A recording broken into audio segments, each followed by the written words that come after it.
Nouveau numéro de décryptation Niveau d'Info. Bonsoir et merci de nous rejoindre. Au Soudan, les forces de soutien rapide RSF en conflit armé contre l'armée soudanaise depuis avril 2023 et leur groupe politique allié ont signé la semaine dernière un accord politique à Nairobi au Kenya visant à établir un gouvernement parallèle au Soudan. Quels sont les enjeux liés à cet accord? Je reçois pour en parler Didier Assogba, journaliste. Bonsoir et bienvenue. Bonsoir Charlotte et heureux d'être là. La signature d'un accord de gouvernement parallèle au Soudan. Comment justement est-ce que les RSF sont-ils arrivés à cet accord conclu à Nairobi? Il faut dire que c'est très curieux de ce que le RSF et ses alliés aient pu parvenir d'abord à cet accord. Et cela peut justement être expliqué par des influences étrangères. Des gens qui soutiennent justement ces paramilitaires et qui manipulent justement. Donc vous voyez le Soudan, un pays en proie au chaos actuellement. Donc, depuis 2023 quand justement, même. Donc il y a beaucoup d'influences extérieures qui a pu concourir à la conclusion de cet accord-là, qui d'ailleurs a été signé par un certain nombre d'acteurs importants de la scène politique et militaire du Soudan. Mais ça a été une curiosité pour la plupart des observateurs de la crise soudanaise. Et d'ailleurs, un gouvernement parallèle à l'insu du gouvernement régulier, on pourra dire, et sans que ceux qui détiennent aujourd'hui l'appareil de l'État qui dirige le Soudan aujourd'hui ne soient invités à la table de négociation. C'est là la curiosité en fait aujourd'hui. Et on se demande quel objectif poursuit-on en promouvant un tel accord. Justement, c'est la question que je vous retourne. Parce que les questions fusent de partout depuis ce week-end, donc après l'annonce de cet accord conclu. Quelles sont les motivations? Quel est l'objectif derrière donc, cet accord? Bon, d'un point de vue politique, on pourra dire, analyse purement politique, on pourra dire, c'est une façon de mettre de la pression sur le gouvernement régulier soudanais. Le gouvernement de Al-Burhan reçoit une pression supplémentaire et je me dis certainement pression par qui? Peut-être qu'il faut aller au-delà. Donc ce qui se passe derrière le rideau, c'est qu'il y a eu des choses, des discussions, des tentatives de discussion et probablement des propositions au gouvernement soudanais qui devraient certainement peut-être intégrer les paramilitaires. Ça, on savait déjà que ça n'avait pas abouti, et donner un certain nombre de privilèges à des acteurs sociopolitiques soudanais, mais des propositions qui n'ont pas abouti. Donc pour faire finalement céder le gouvernement du général Al-Burhan, il faut certainement organiser les paramilitaires et les acteurs de la société civile d'un côté, l'appeler pompeusement gouvernement parallèle pour effrayer le gouvernement régulier ou mettre une pression supplémentaire pour que justement lors des prochaines négociations, puisque ceux-là se sont coalisés autour d'un accord qu'ils appellent accord pour un gouvernement parallèle, pour que si discussion devrait y avoir, que voilà, les forces s'équilibrent d'un côté comme de l'autre. On va dire ce sera un gouvernement. Vous y voyez une pression supplémentaire pour parvenir à un accord et mettre fin à la guerre? Je vois justement que c'est une pression et c'est une façon de mettre en difficulté le gouvernement le gouvernement soudanais, le gouvernement du général Al-Burhan, pour que justement, si négociation devrait y avoir prochainement, pour que ceux qui ont signé cet accord de gouvernement parallèle puissent de l'autre faire face au gouvernement, c'est-à-dire il y aura prochainement des discussions entre le gouvernement régulier et le gouvernement parallèle. Je crois que c'est à ça que des gens veulent parvenir en promouvant un tel accord, et c'est assez curieux de ce que cela arrive sur le continent africain, un continent sur lequel des gens veulent justement à ce que les pays soient gouvernés de façon indépendante, un continent sur lequel des gens luttent aujourd'hui contre l'impérialisme. Il est, ma foi, assez curieux de ce que des pays africains acceptent des montages pareils et je suis convaincu que cette histoire est venue de quelque part. Mais quelles sont les implications de cet accord? Si validé, est-ce que cet accord pourrait aider à arriver à une stabilité politique dans le pays? Mais d'abord, la question à se poser, c'est qui valide un tel accord? Voilà la grande question à se poser. Vous allez organiser un accord, vous le faites. Toutes les parties prenantes n'étaient pas à la table de discussion. Toutes les parties prenantes n'étaient pas à la table de discussion, et notamment le gouvernement, enfin, ceux qui détiennent aujourd'hui les leviers du pouvoir au niveau du Soudan n'étaient pas à la table de discussion. Comment est-ce qu'on valide un tel gouvernement? Donc, ça revient plutôt à promouvoir de la sécession à l'intérieur du Soudan. Et moi, je vois beaucoup plus des choses en ces termes. Ce gouvernement-là est un gouvernement sécessionniste qu'on est en train de former, qui va peut-être être dans d'autres objectifs, c'est-à-dire lutter pour l'indépendance des partis, peut-être que contrôlent les paramilitaires et qui viennent d'avoir des alliés, notamment des organisations de la société civile. Vous y voyez donc un rejet de cet accord par le camp adverse? Déjà, le ministre des Affaires étrangères soudanais a commencé par dénoncer cet accord dès la signature et a commencé par accuser le Kenya qui a été donc, on va dire, qui a orchestré la signature de cet accord-là sur son territoire. C'était assez curieux. Donc, le ministre des Affaires étrangères soudanais dénonce déjà cet accord, et ma foi à juste titre, parce qu'il ne revient pas à un pays africain d'organiser des...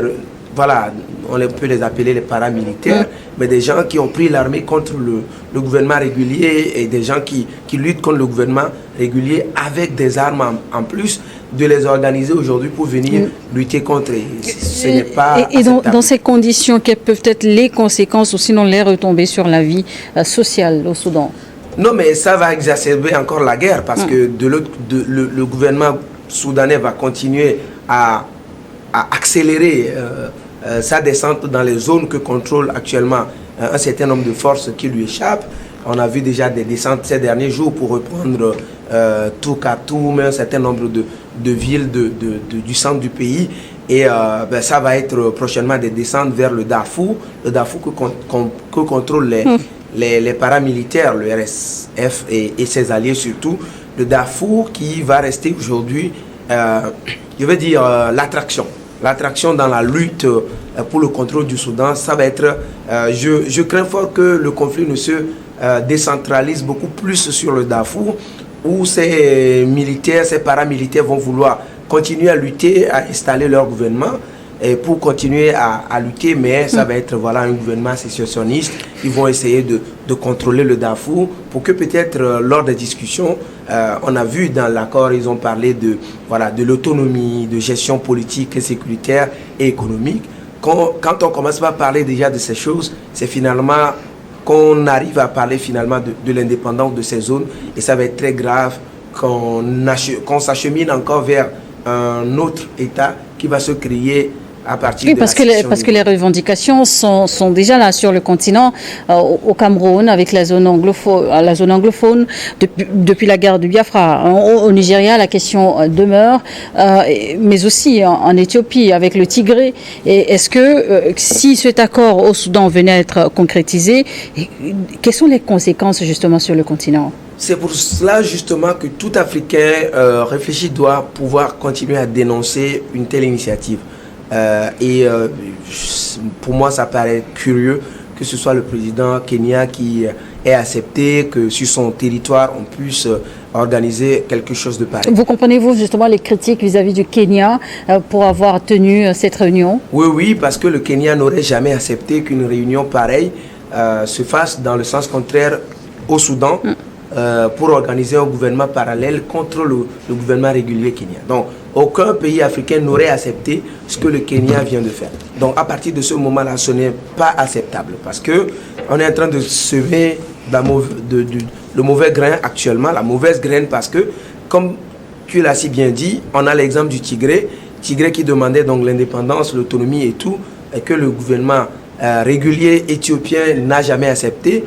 Et on a parlé d'intégrité territoriale de ces pays, et donc intégrité territoriale comme reconnue par l'Union africaine. On ne devrait pas accepter ça. Si ce n'est pas valable au niveau de l'Éthiopie, ça ne devrait pas être valable au niveau du Cameroun qui refuse donc la sécession avec la partie anglophone. Sans oublier la Libye également, où deux généraux sont en guerre. On a le même problème depuis la chute, depuis la mort de Kadhafi. Et le pays ne s'est jamais unifié, mais on a tellement de factions qui se combattent, mais on n'est jamais arrivé. Donc justement, on ne doit jamais accepter ce qui arrive là au niveau du Soudan. Il faut plutôt encourager la fin de la guerre, la pacification du pays, une réconciliation entre toutes les parties.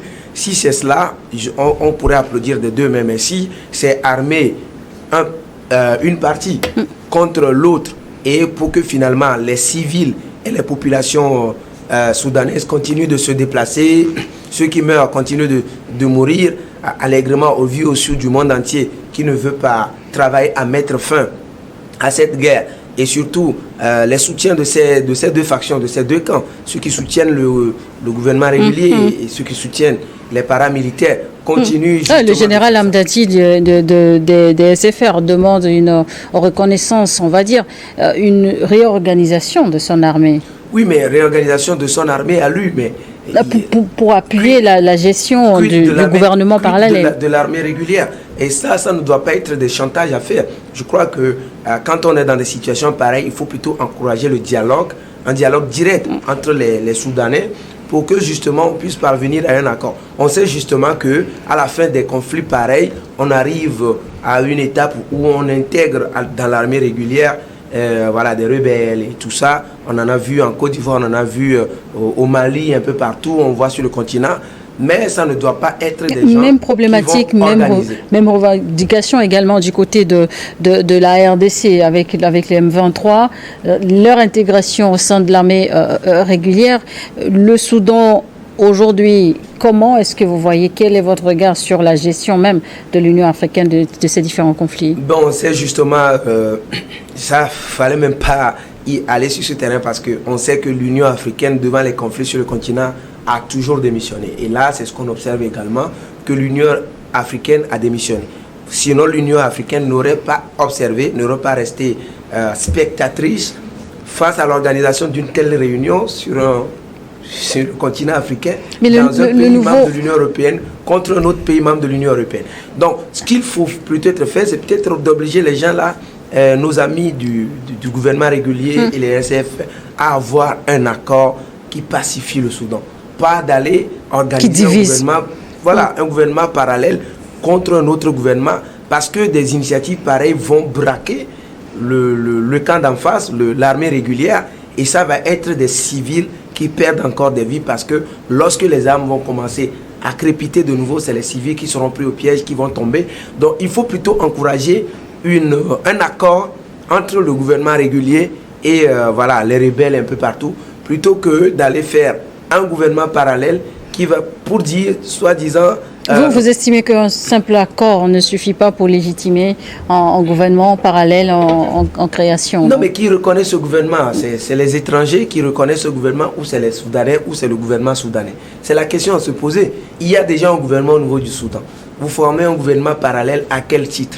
Il faut plutôt encourager un accord où, in fine, on parvient à un gouvernement d'union nationale. C'est ce qu'on encourage dans des cas pareils, un gouvernement d'union nationale comme on en a vu un peu partout sur le continent africain, un gouvernement d'union nationale qui permet justement de mettre en place des institutions, de réorganiser l'armée, de pacifier le pays, toutes les revendications, tout ce qui est énuméré dans cet accord-là.